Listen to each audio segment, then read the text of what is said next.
हमसे सबके साक हो गइल कि रंगवा खेल के गइला हमसे सबके साक हो गइल कि रंगवा खेल के गइला हमसे सबके साक हो गइल कि रंगवा खेल के गइला हमसे सबके साक हो गइल।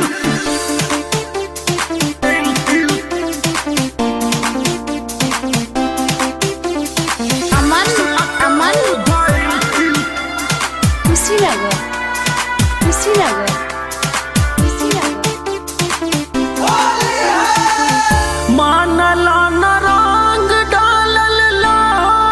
गा के खोली देखली त भौजी हमके बोली लिखब बोली मानला न रंग डालल ला गा के खोली देखली त भौजी हमके बोली लिखब बोली गलिया में रंगवा लगावते कांच के झोंक हो गइल गलिया में रंगवा लगावते कांच के झोंक हो गइल कि रंगवा खेल के गइला हमसे सबके साक हो गइल कि रंगवा खेल के गइला हमसे सबके साक हो गइल।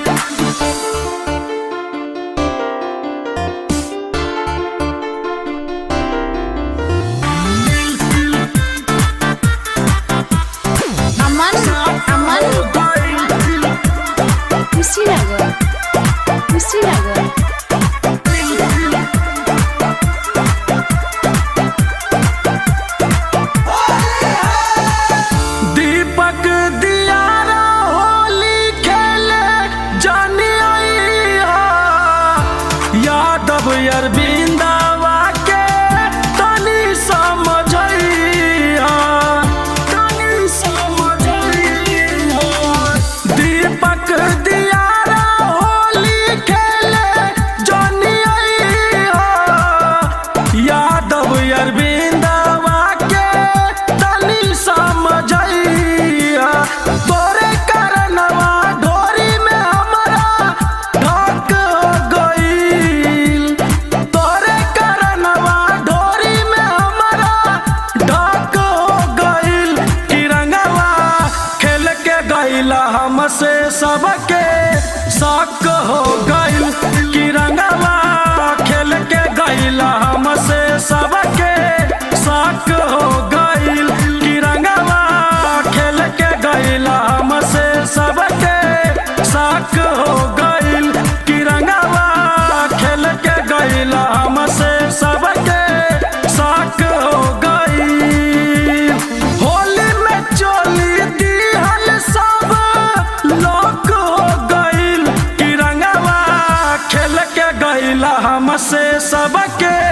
साक हो गइल कि रंगवा खेल के गइला हमसे सबके साक हो गइल कि रंगवा खेल के गइला हमसे सबके साक हो गइल कि रंगवा खेल के गइला हमसे सबके साक हो गइल। Lovely recording studio, Delhi.